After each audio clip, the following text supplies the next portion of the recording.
kebuka link berita bahwa beliau ini ternyata pernah menulis tentang Metu Telu. Ada pada masa lalu dengan kehidupan kekinian seharusnya memang tidak boleh terputus.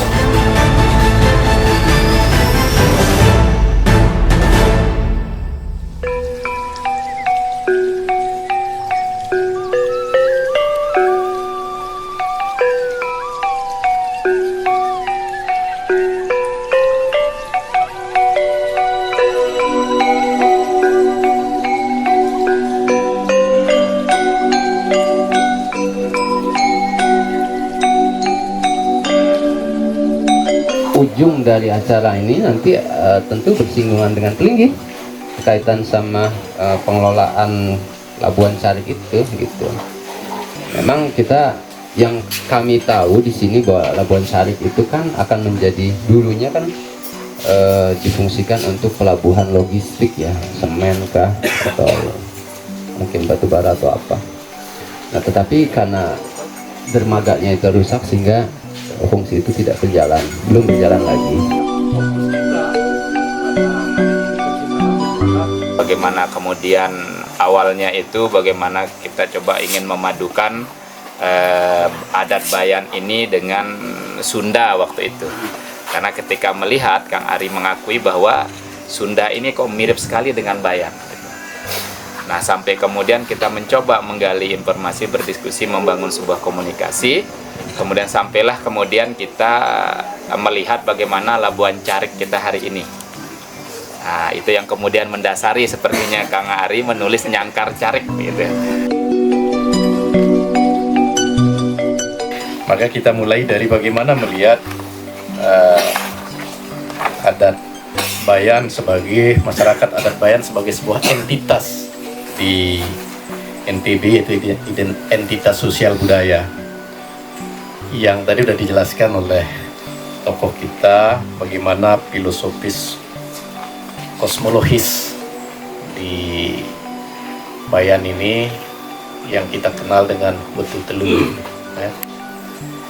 Yang tadi Mas Ari mengatakan ada Metu Telu, kan ada kosmologis dan ada yang terakhir transendensi, bagaimana kemudian di Bayan dulu melihat hakikat Tuhan dari sisi-sisi yang memang dipahami oleh orang tua kita.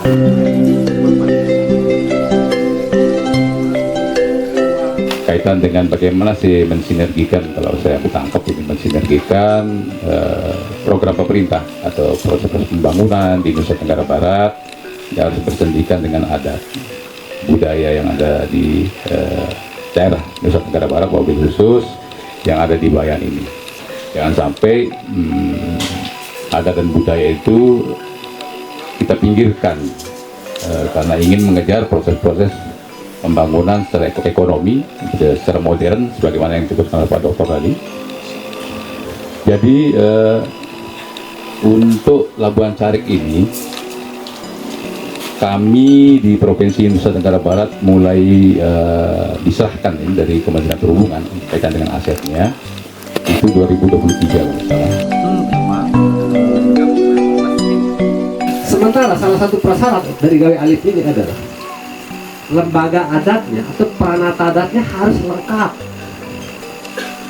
Yang saat ini ada kosong, yang paling poin itu adalah yang paling susah diangkat itu ada Amaloka penjelang, ada Amaloka penyunat, yang satu lagi sedang ada kontroversi itu soal mudib.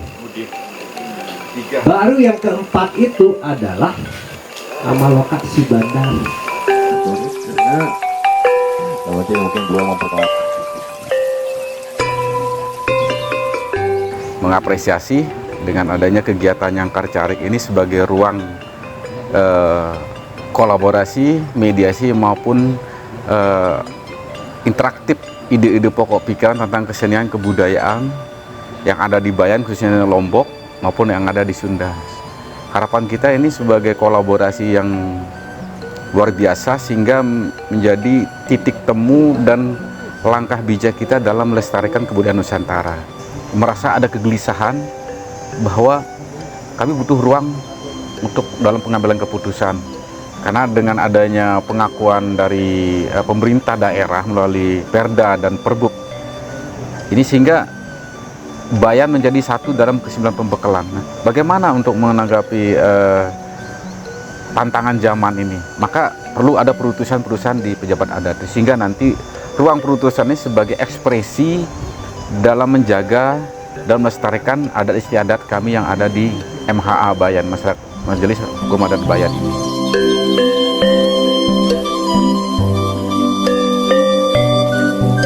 Bahwa kalau kita merunut dari masa lalu, Labuan Carik ini merupakan pusat gitu ya, pusat kegiatan gitu. Pusat kegiatan bahkan sebagai pusat perekonomian masyarakat adat pada waktu itu gitu. Tetapi kondisi hari ini kita bisa perhatikan dan bisa kita lihat bahwa banyak hal-hal yang sudah hilang di sana itu, bahkan fungsinya seperti awal itu sudah tidak ada.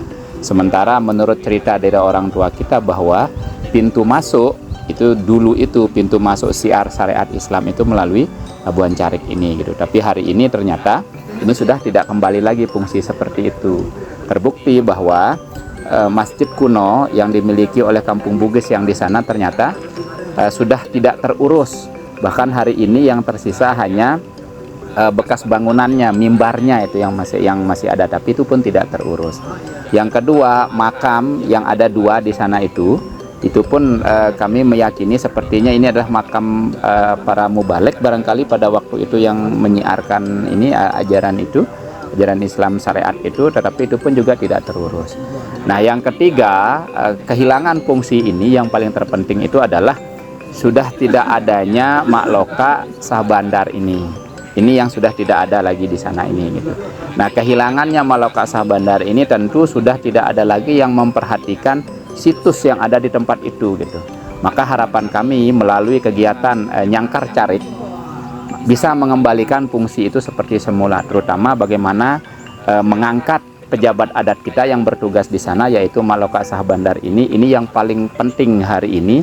Sehingga kalau terangkat Makloka Sah Bandar, pejabat adat yang bertugas di sana, maka tentu situs yang ada di sana tentu pun juga bisa terawat, dan fungsi dari Labuan Carik itu sendiri pun juga bisa berjalan seperti biasanya. Bahkan Selamat Labuan atau Sedekah Labuan yang selama ini sudah dilaksanakan dulu, itu pun juga bisa berjalan kembali.